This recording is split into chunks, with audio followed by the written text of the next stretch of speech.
Baik, selamat pagi teman-teman.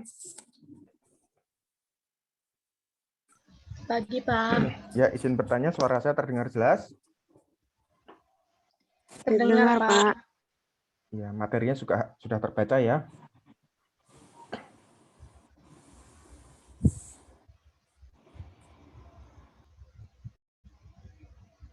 Baik, kita mulai saja. Assalamualaikum warahmatullahi wabarakatuh. Salam sejahtera untuk kita semuanya. Salam sehat buat teman-teman semuanya. Yang bekerja boleh sambil bekerja. Saya mohon izin kameranya kalau boleh tolong dinyalakan ya teman-teman. Baik, Pak. Raja nggak lama. Ini adalah pertemuan kita yang terakhir lah ya. Ini materinya nggak begitu berat. Materinya terkait etika dalam rapat ya. Tadi pada kuliah yang pertama kita sudah belajar mengenai good governance ya. Artinya tata kelola organisasi yang baik. Bagaimana prinsip apa sih tata kelola organisasi yang baik itu, prinsipnya apa saja ya. Tadi sudah kita bahas. Sekarang kita lompat ke materi selanjutnya terkait etika rapat. Terima kasih buat teman-teman yang sudah menyalakan kameranya. Yang bekerja sambil kerja nggak apa-apa. Untuk yang belum bisa ikut, saya izin nanti saya share di YouTube aja biar semuanya bisa ikut kuliah. Nah, pengertian dari rapat, saya mulai ya. Rapat atau conference atau meeting itu merupakan alat media komunikasi kelompok yang bersifat tatap muka dan sangat penting. Nah, ini sudah tidak cukup relevan sekarang ini karena rapat-rapat sekarang kita sudah lakukan secara digital atau tatap maya ya seperti saat ini. Nah, itu diselenggarakan oleh banyak organisasi baik swasta maupun pemerintah untuk mendapatkan mufakat melalui musyawarah untuk pengambilan keputusan ya. Jadi rapat merupakan bentuk komunikasi yang dihadiri oleh beberapa orang, tidak hanya satu atau dua, biasanya ada beberapa, untuk membicarakan mengenai pemecahan masalah tertentu, di mana melalui rapat berbagai permasalahan dapat dipecahkan dan berbagai kebijaksanaan peraturan organisasi dapat dirumuskan dan ditetapkan. Ya, ada suara ayam, itu ayam siapa ya? Bisa di-mute dulu. Nah, kemudian lanjut untuk pengertian mengenai rapat dari beberapa ahli. Yang pertama menurut Nunung dan Ratu Evi tahun 2001 mereka mendefinisikan rapat merupakan suatu alat komunikasi antara pimpinan kantor dengan stafnya. Ya. Kemudian Pursanto 1987 ini dia mendefinisikan menjabarkan banyak sekali mengenai rapat. Nah, ini saya ringkaskan beberapa definisi mengenai rapat ya. Rapat merupakan suatu bentuk media komunikasi kelompok yang bersifat tatap muka yang sering diselenggarakan oleh banyak organisasi, baik swasta maupun pemerintah. Rapat merupakan alat untuk mendapatkan mufakat melalui musyawarah kelompok. Ya, di sini artinya ada mufakat ya dan musyawarah. Rapat juga merupakan media pengambilan keputusan ya. Kemudian selanjutnya rapat itu adalah media komunikasi yang sifatnya resmi, formal, resmi. Rapat adalah pertemuan antara para anggota di lingkungan kantor atau organisasi sendiri untuk membicarakan, merundingkan suatu masalah yang menyangkut kepentingan bersama. Sampai di sini ada yang mau ditanyakan? Ya, jadi rapat sendiri sebenarnya ruang lingkupnya tidak hanya pada institusi itu sendiri ya. Rapat juga bisa melibatkan institusi lain yang memang ada kepentingannya gitu ya dengan organisasi kita gitu. Nah, ini beberapa macam-macam rapat dilihat dari segi peninjauannya.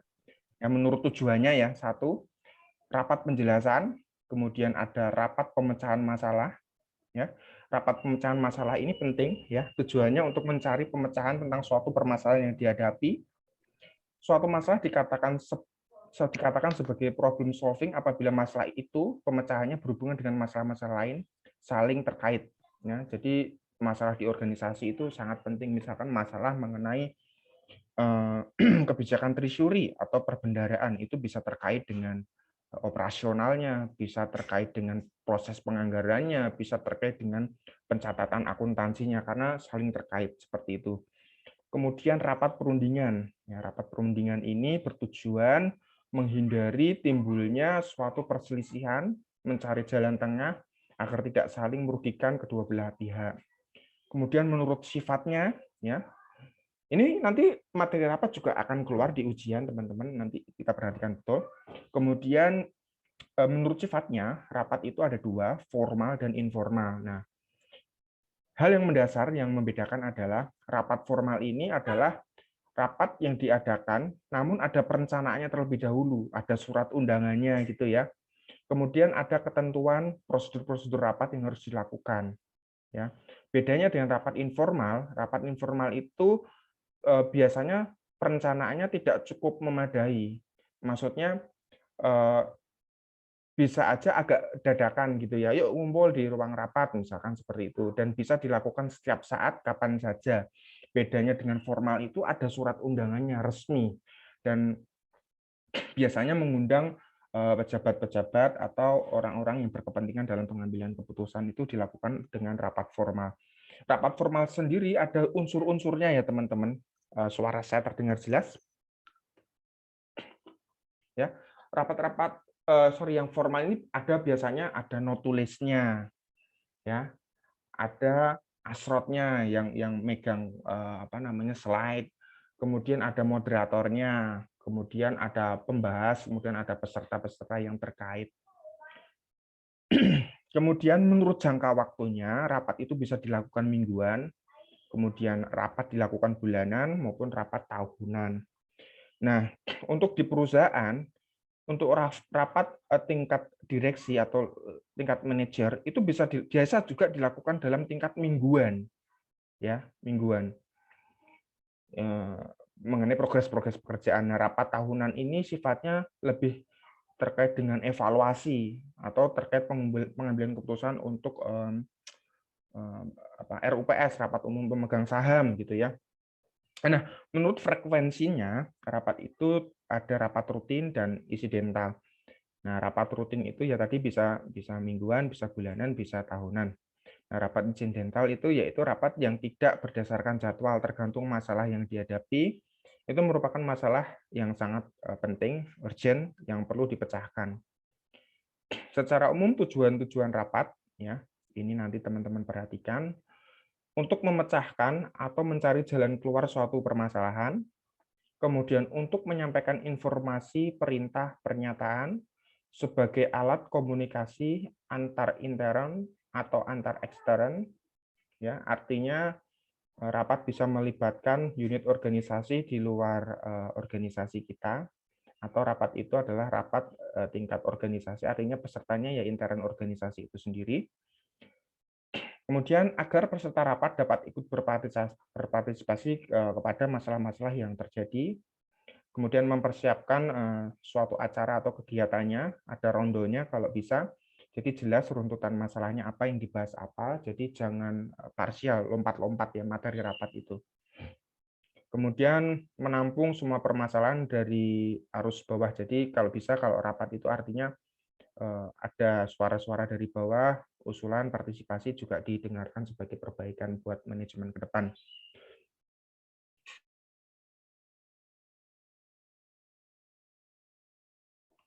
Lanjut, nah ini tadi jenis-jenis rapat tadi sudah saya jelaskan. Nah, syarat-syarat rapat ya. Rapat dapat dikatakan berlangsung dengan baik dan berhasil apabila tujuan rapat yang telah ditentukan tercapai. Untuk dapat mencapai tujuan rapat, ada beberapa syarat yang harus diperhatikan pihak panitia penyelenggara rapat. Nah, bagaimana syarat-syaratnya? Ya. Suatu pertemuan dapat disebut sebagai sebuah rapat apabila memenuhi kriteria, yaitu ini lebih bersifat rapat yang formal ya teman-teman, rapat yang resmi. Satu, membicarakan suatu masalah yang berkaitan dengan tujuan organisasi, perusahaan atau instansi. Kemudian harus ada perundingan atau diskusi atau musyawarah di setiap rapat. Jadi nggak diam-diam aja. Kemudian yang kedua, pada saat rapat seluruh peserta diharapkan itu aktif. Ya. Tapi tidak terlalu aktif juga, nanti kalau terlalu aktif juga ricuh gitu ya di dalam. Nah, apabila teman-teman diminta suatu saat teman-teman naik jabatan, kemudian diminta menjadi seorang moderator rapat, teman-teman juga harus bisa memegang kendali ya. Memegang kendali dalam suatu rapat artinya teman-teman memanage supaya rapat-rapat itu tidak saling bersautan. Karena pengalaman saya juga banyak terkait rapat ini kalau sudah terlanjur memanas gitu ya, orang pengennya saling ngomong, saling mengungkapkan pendapatnya tanpa mendengarkan orang lain. Nah, ketika teman-teman memegang peran sebagai moderator, teman-teman harus bisa memanage hal itu.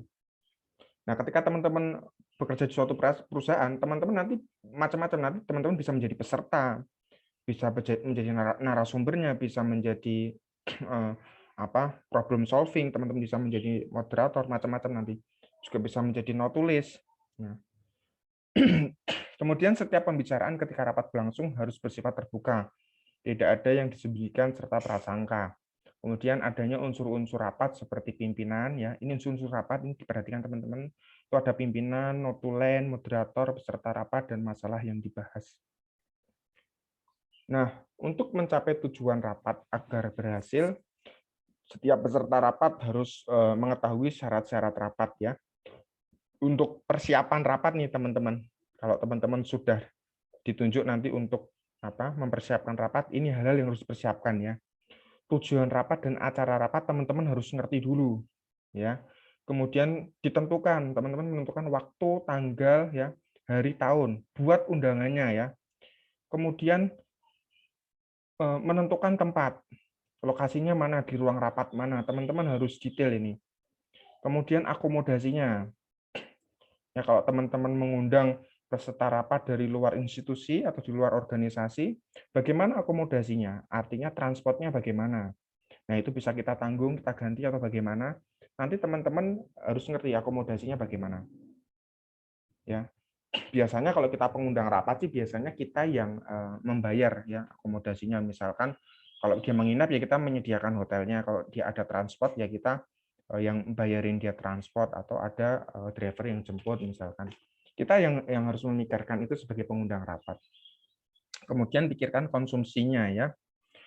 Konsumsi ini juga harus tepat mengeluarkannya, jangan pada saat pembahasan rapat kenceng-kencengan gitu ya, teman-teman mengeluarkan konsumsi, ya ini nggak pas juga. Misalkan lagi berdebat panas, tiba-tiba keluarkan konsumsi, wah itu repot sekali.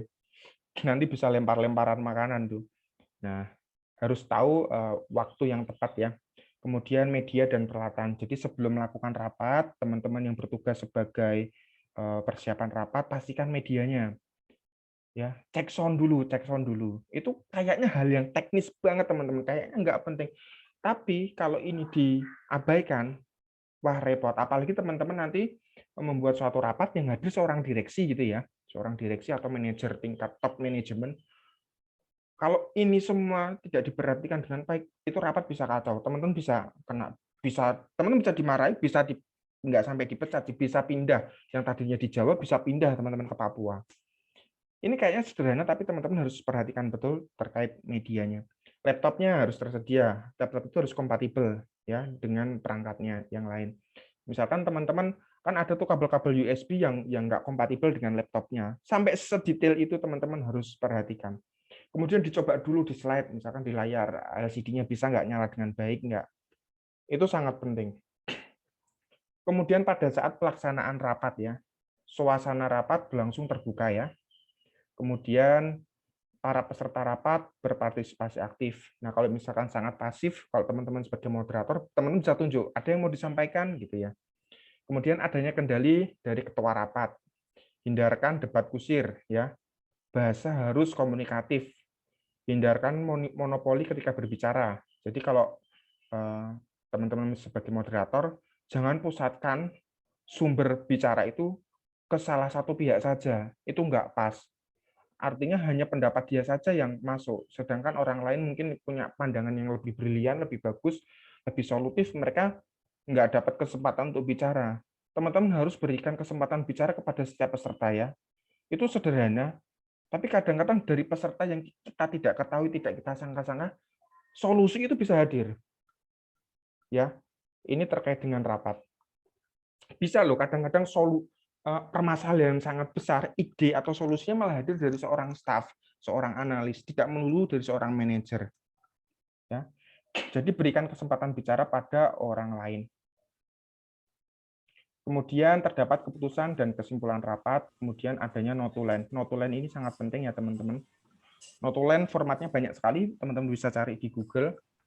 Notulen ini fungsinya ketika ada orang rapat bicara, kita catat kesimpulannya apa supaya kesimpulan yang diambil pada saat rapat itu sesuai dengan keputusan yang diambil oleh manajer.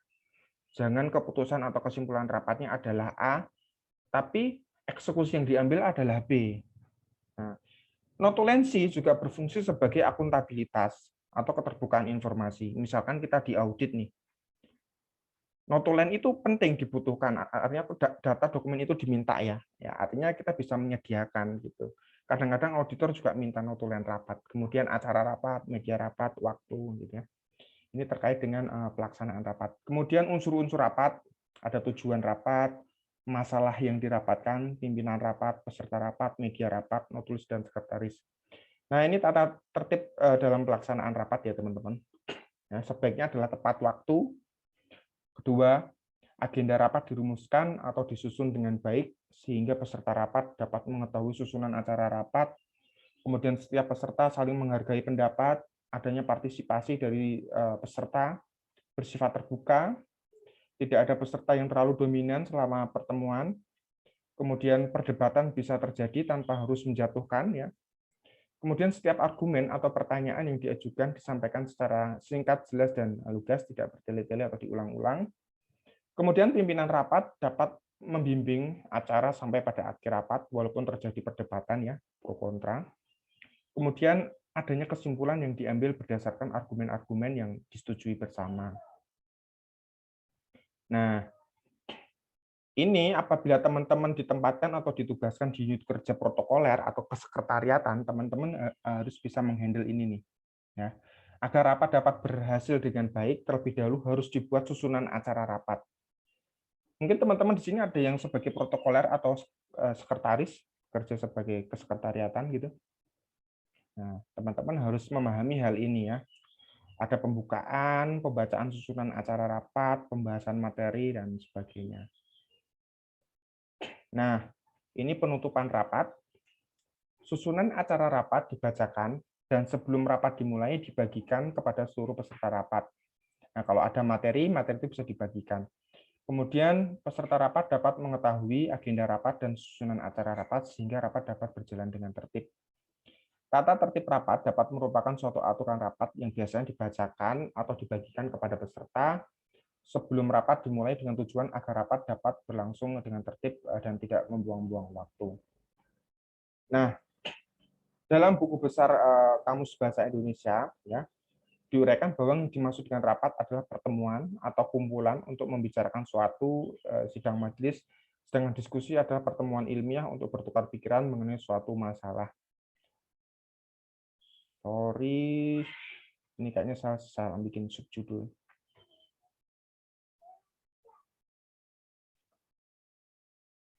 Saya lanjutkan terlebih dahulu ya teman-teman ke prosedur rapat. Nanti modulnya saya perbaiki. Nah, adapun prosedur pertemuan atau rapat secara umum yaitu sebagai berikut. A. Panitia penyelenggara melakukan prapersiapan seperti menentukan masalah, tujuan, dan maksud rapat. Pemimpin dan peserta rapat mengirimkan notulen rapat sebelumnya. Notulen rapat sebelumnya itu kalau dibutuhkan ya teman-teman, apabila topiknya sama. Kemudian yang kedua, panitia penyelenggara melakukan persiapan ya, seperti menentukan acara rapat dan penyusunannya, menata ruang rapat yang saya tadi jelaskan, menyiapkan peralatan perangkat lunak dan keras, kemudian peralatan menulis, menyusulkan bahan rapat yang belum sempat dikirim, menyusun konvokasi atau undangan rapat, menempatkan peserta sesuai dengan fungsi dan kedudukannya. Nah, ini penting juga teman-teman, apabila teman-teman sebagai protokoler atau sekretaris, penempatan posisi peserta rapat ini sangat penting ya. Jadi misalkan direksi, tempat duduk direksi itu sudah diatur. Dan pengaturan kursi rapat itu juga macam-macam. Nanti teman-teman bisa browsing di Google, ada yang formatnya U-shape, ada yang bentuk melingkar ya. ada yang berbentuknya memanjang gitu ya, memanjang gitu. Teman-teman bisa cari. Nah, ini direksi, kalau ada dewan pengawas, itu juga diatur posisinya. Nah, setelah diatur posisinya, biasanya dikasih nama tuh di meja, ya, direktur utama misalkan ya. Nanti dikasih tahu, diletakkan tuh namanya di meja. Biasanya kalau direktur itu direktur utama sama moderator tuh biasanya dia posisinya di paling depan ya, di depan gitu. Kemudian posisi untuk peserta undangan, peserta yang penting misalkan ya, dari eksternal misalkan, itu kita atur tempat duduknya.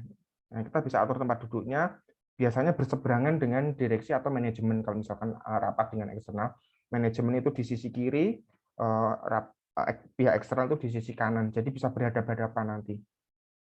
Formatnya seperti itu. Itu ada aturannya teman-teman secara ilmu keprotokolan. Kemudian panitia penyelenggara dan peserta rapat turut terlibat dalam pelaksana rapat. Seluruh peserta rapat mempunyai hak dan kewajiban yang sama.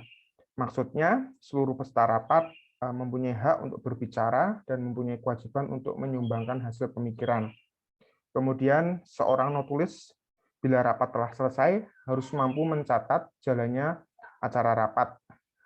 Hal yang dicatat ialah inti-inti pembicaraan selama berlangsungnya acara rapat. Artinya kalau yang sifatnya hanya bercanda ya, hanya guyon gitu, sebagai pembuka itu nggak perlu ditulis. Yang ditulis adalah inti-inti rapat yang penting, kemudian kesimpulannya saja. Nah, kadang-kadang juga seorang manajer, top manajemen atau seorang direksi kadang di akhir rapat dia menanyakan siapa notulen rapatnya. Nah, kemudian di akhir rapat disuruh membacakan itu notulis rapatnya. Apa kesimpulan rapat pada hari ini biasanya dibacakan. Nah, seorang notulis itu harus mempunyai daya tangkap yang cepat ya teman-temannya. Mengerti maksud saya? Artinya ketika ada hal yang penting, teman-teman catat, jangan melamun, jangan diam aja. Kalau teman-teman sebagai notulen rapat, teman-teman harus siaga tuh. Nggak bisa sambil main HP, main game, atau chatting, jangan dulu. Fokus aja dulu sama rapatnya. Kalau teman-teman nggak fokus, wah repot itu teman-teman. Teman-teman yang di Karawang bisa dipindahin nanti ke Papua. Lanjut ya. Bila rapat telah berakhir, maka pihak penyelenggara harus mempunyai notulen rapat yang ditulis oleh notulen atau sekretaris. Notulen rapat atau hasil naskah rapat biasanya harus diperbanyak atau digandakan dan dikirimkan atau didistribusikan kepada peserta rapat, baik yang hadir maupun yang tidak hadir pada waktu rapat, atau dikirim kepada pihak luar atau eksternal itu jika ada permintaan atau dibutuhkan. Nah, etika rapat dan gaya komunikasi ini juga cukup penting. Salah satu etika yang harus dipahami dan diterapkan adalah etika rapat. Ketika akan melaksanakan pertemuan ya, bisnis atau rapat atau segalanya lah, kita perhatikan prosedurnya. Di perusahaan kadang sudah dibuat pedoman rapat gitu ya, pedoman tata naskah dinas, pedoman untuk penulisan notulen. Teman-teman baca dan patuhi itu. Ya.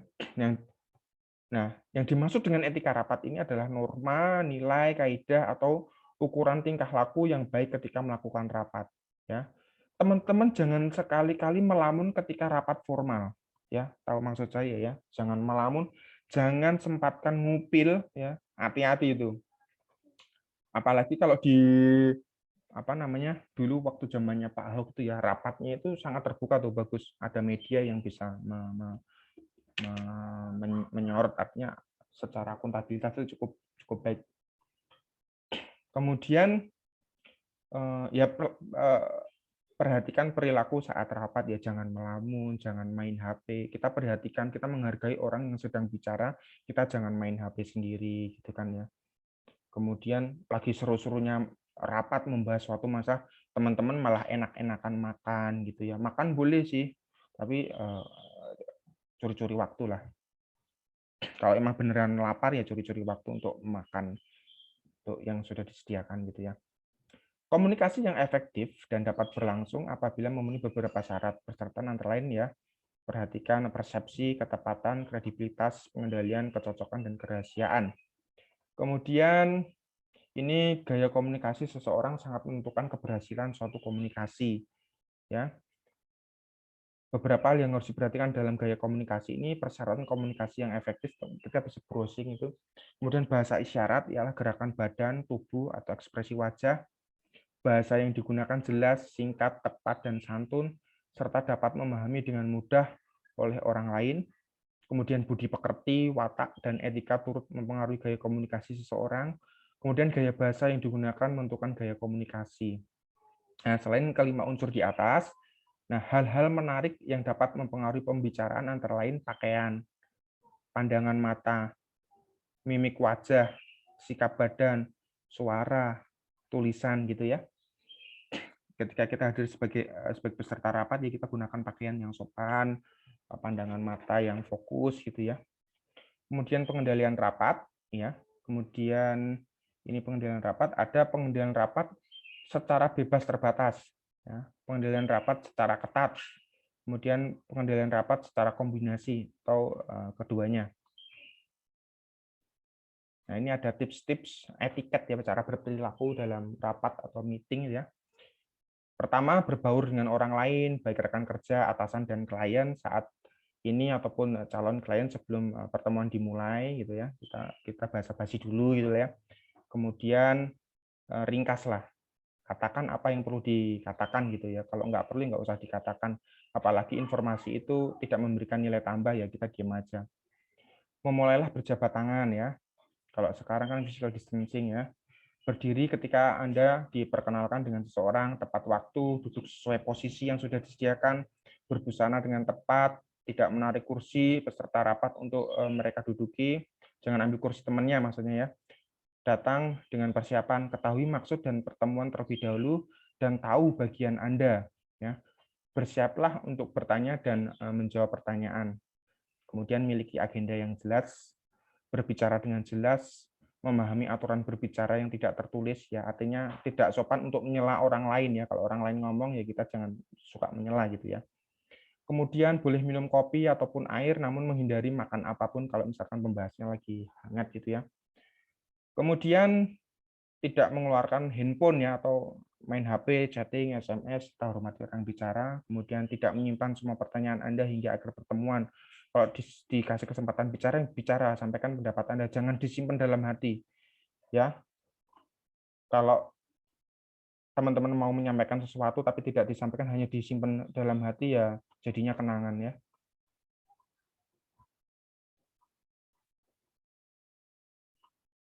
Oke, sampai sini ada yang mau ditanyakan? Materinya sudah selesai, cukup ringan materi etika profesi pada pertemuan terakhir ya, ini pertemuan terakhir ini. Ada yang mau ditanyakan dari teman-teman? Mbak Nurlianti sudah cukup jelas? Ada Pak, izin bertanya. Silakan. Ini Pak, misalnya kan kalau misalnya rapat tuh suka ada cekcok gitu antar pendapat gitu ya, adu argumen. Nah, sikap si moderator itu ngambil alih atau misalnya ketua yang ngambil alih Pak? Kalau misalnya udah rusuh banget gitu. Kalau kondisinya sudah rusuh banget ya, kalau pengalaman saya, sebaiknya langsung dihandle oleh ketua rapat. Mas. Kenapa? Moderator itu biasanya nih posisinya. Dalam sebuah rapat, ketua rapat itu biasanya diduduki dijabat oleh seseorang yang sudah memiliki jabatan tertinggi di organisasi. Biasanya lebih tinggi di organisasi. Nah, ketika dia sudah ngomong, otomatis orang-orang yang di bawahnya, manajer-manajer yang di bawahnya biasanya nurut, Mas. Nah, kalau moderator biasanya dia bisa setingkat manajer gitu ya. Setingkat manajer gitu. Kalau misalkan posisinya dia ke manajerialnya dia lebih tinggi daripada peserta rapat yang lain, moderator bisa ambil alih, silakan, nggak apa-apa. Tapi kalau kondisinya sudah chaos, biasanya orang tidak harus ketua rapat, orang yang ada di ruang rapat itu yang posisi jabatannya paling tinggi ya, paling tinggi, apakah dia top manajemen, apa seorang senior manager, apa seorang direksi, dia bisa ambil alih itu rapat itu, seperti itu. Biasanya kesadaran sendiri sih, Mas, kesadaran sendiri. Kalau seorang pemimpin tertinggi atau seorang dengan jabatan tertinggi sudah bicara, yang lain biasanya mengalah diam dulu. Nah, di sini moderator bisa mengintervensi, dia bisa membantu untuk menenangkan peserta-peserta rapat agar bisa lebih tenang. Seperti itu jawaban saya. Oh, oke Pak. Satu lagi boleh nggak Pak? Boleh, silakan. Kan tadi ada bahas akomodasi ya Pak. Betul. Nah, misalnya kita mau nganggarin misalnya buat akomodasi transportasi gitu. Nah, kita misalnya mau ngundang anggota sama manajer gitu, staff sama manajer. Nah, itu transportasinya itu beda atau disamain Pak nominalnya? Siap. Atau tergantung jarak? Nah, siap. Kadang gini, itu kembali lagi ke kebijakan perusahaan ya teman-teman ya. Kembali lagi ke kebijakan perusahaan. Teman-teman bisa pelajari peraturan atau kebijakan internal, peraturan direksi terkait dengan honorarium peserta rapat eksternal misalkan, kebijakan mengenai akomodasi. Nah, biasanya kalau kita yang mengundang, kita yang punya gawe, kita yang membiayai apa namanya? Perjalanan dinasnya. Artinya transportnya bisa kita ambil, kecuali sudah ada kesepakatan dengan peserta rapat yang kita undang bahwa transportnya nggak usah ditanggung oleh yang mengundang, ditanggung sendiri oleh yang datang. Itu beda cerita. Kemudian terkait honor, misalkan ya, terkait akomodasi, biasanya dibedakan. Kalau level manager dengan level staff, itu biasanya lebih gede manajer dong, biasanya seperti itu ya. Nah, biasanya kalau terkait dengan apa namanya kegiatan-kegiatan rapat itu biasanya sudah ada SK timnya biasanya.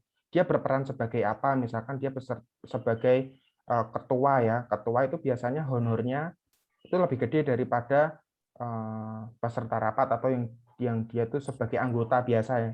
Jadi bisa dibedakan antara sekretaris, ketua, dan anggota rapat atau pelaksana kegiatan itu biasanya honornya berbeda. Semakin tinggi ya honornya semakin besar seperti itu untuk biayanya. Gitu Mas Agung. Baik Pak, terima kasih. Siap. Mungkin itu ya yang bisa saya jelaskan. Nanti saya ada kuliah lagi jam 11 terkait manajemen strategik. Kalau mahasiswa mau ada yang ikut, misalkan belum ada kegiatan, monggo kok saya izinin ikut. Kalau misalkan luang waktunya jam 11 ya. Sudah? Tidak ada yang ditanyakan lagi? Ya, saya cukupkan ya. Iya, Pak. Semoga teman-teman sehat selalu. Saya doakan sukses ujiannya. Saya doakan lulus tepat waktu dengan nilai yang terbaik. Ya, sukses sekali lagi buat UASnya. Nanti diperhatikan apa yang kita sudah bahas pagi dan siang ini. Mungkin beberapa akan keluar seperti itu ya. Semoga kita bisa bertemu kembali dengan kondisi yang lebih baik. Mungkin saya ketemu teman-teman sudah menjadi manajer gitu ya. Teman-teman sudah menjadi SPV, sudah menjadi orang yang sangat berhasil. Itu yang saya harapkan. Saya sangat bangga kalau teman-teman sudah berhasil. Itu aja. Salam sehat, saya tutup. Wassalamualaikum warahmatullahi wabarakatuh. Salam sejahtera, berkah dalam, salam sehat semuanya ya. Terima kasih buat Terima kasih, Pak. join. Terima kasih ya. Saya N ya. Terima kasih kembali, Pak.